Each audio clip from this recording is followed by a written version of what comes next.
Okay, welcome to lecture 6.7. Um, here's where we ended. Here is the likelihood function. And the question isn't identified. Again, once again, remember AT, BT, XI, sigma are all parameters to be estimated. Okay. Now, the answer is no. Okay.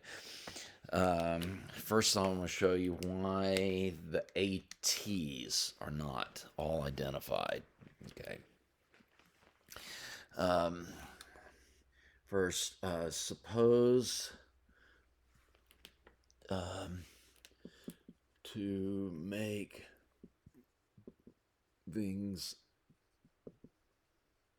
simple that BT equals 1 for all t.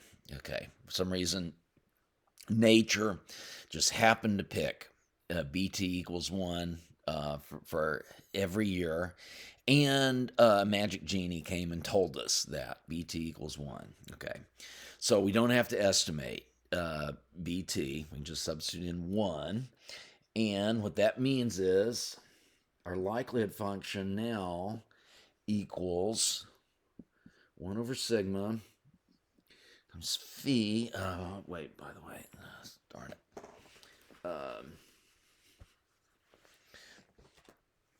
Big pi over the i's, big pi over the t's, 1 over sigma, phi of, little phi of yit minus at minus xi,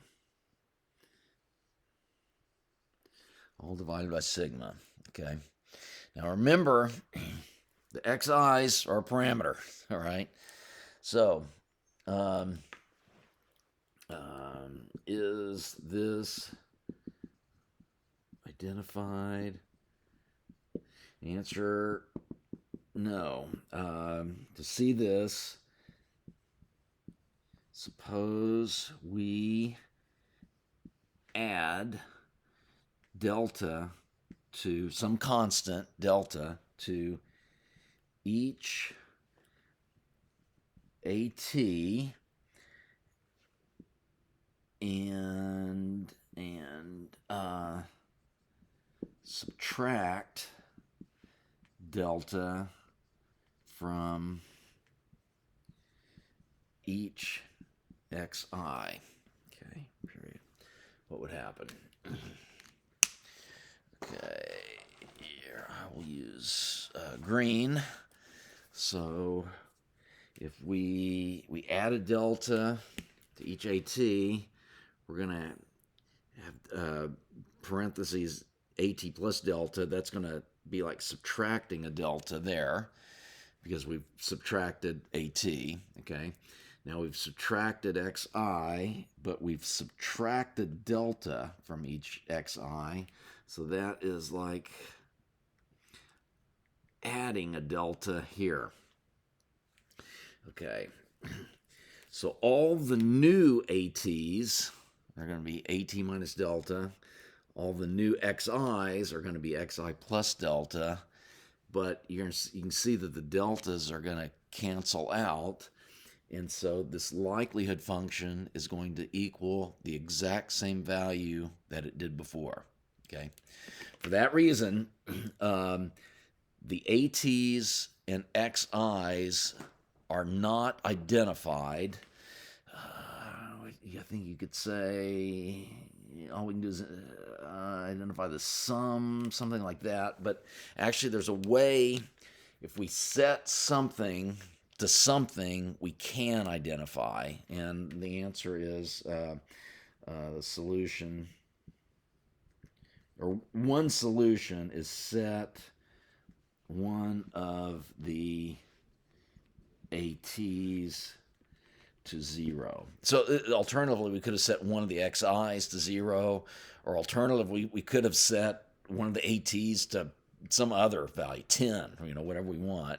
It's like temperature, we can set the freezing point of water, set it to 0, or if we like, set it to 32.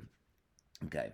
What we did in the paper is now I told you the AT, we pretended like there was only one chamber at the House. Okay. There was actually, we have to worry about the Senate. So there was, every time I wrote AT and BT, we actually have ATC, where C equals H or S. And what we did is we picked 1980. There's a variety of reasons you could do this, but it happened that it was useful to pick a year that was about in the middle of our sample. And we started off with 1947 to 1996, and we thought, we're probably going to be doing these estimates, re-estimating and giving updates for several years. So let's not pick exactly the middle, but a little bit in front of the middle. And so we picked 1980, and supposedly the house is the people's house. We picked H, A, superscript H. So 1980, we set that equal to 0.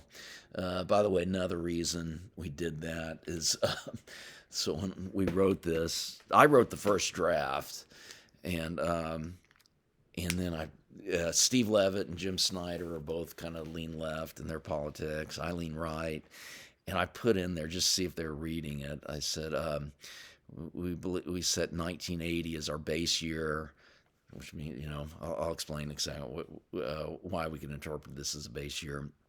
Because this is the year of the Reagan Revolution, because it was the first year after the malaise of the Carter years. I put in a bunch of propaganda-like statements and just see if they would catch it. They did, but they said, yeah, fine, keep 1980 as the base year.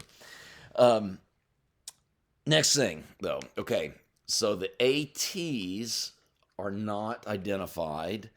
Okay, what about the BTs? Okay, now, are the BTs identified? And the answer is no. And to see this, to see, answer no.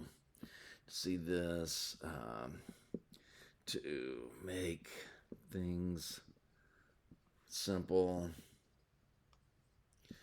set AT equal to 0 for all T. Okay, so here, suppose that nature just happened to pick AT is 0, the scales don't shift from year to year, and a magic genie came down and told us all the ATs are 0, so that means we don't have to estimate the ATs. So what does that mean for a likelihood function? It equals a big pi I, big pi t, 1 over sigma, phi of yit, now there's no AT, minus bt xi, all divided by sigma. Okay. The answer is this identified? And the answer is no. To see why, suppose we multiply. So I picked delta before. I could use delta again. Let's use a different one. Not gamma.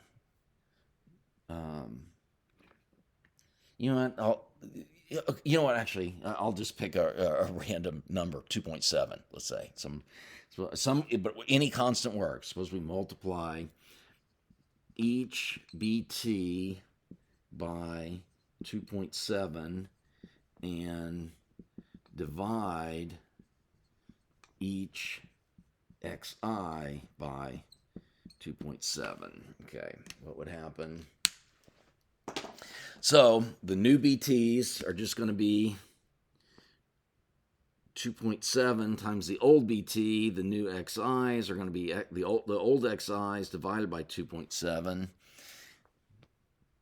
Every case, the 2.7s are going to cancel out. And so the new the likelihood function with the new values of the parameters is going to equal exactly what it did with the old values of the parameters. So that means that there's not a unique set of BTs and XIs that maximize this. All we can do is identify the product of the BTs times XIs. A solution, a way to steer around this problem is solution set one of the BTs to 1.0. Okay. Now it turns out we could have set one of the XIs to some value, to 1, but we didn't even have to pick 1. We could have picked any value we wanted to. Okay. So, temperature, the Celsius defines 1 degree equals 1/100th of the difference between freezing and boiling water. Okay, define whatever you want to be a unit.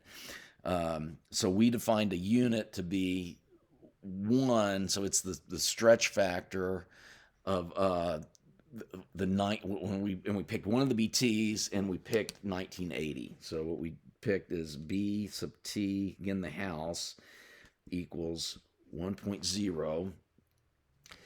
So what all this means is that, so before, remember we had YT hat equals the nominal score minus AT divided by BT.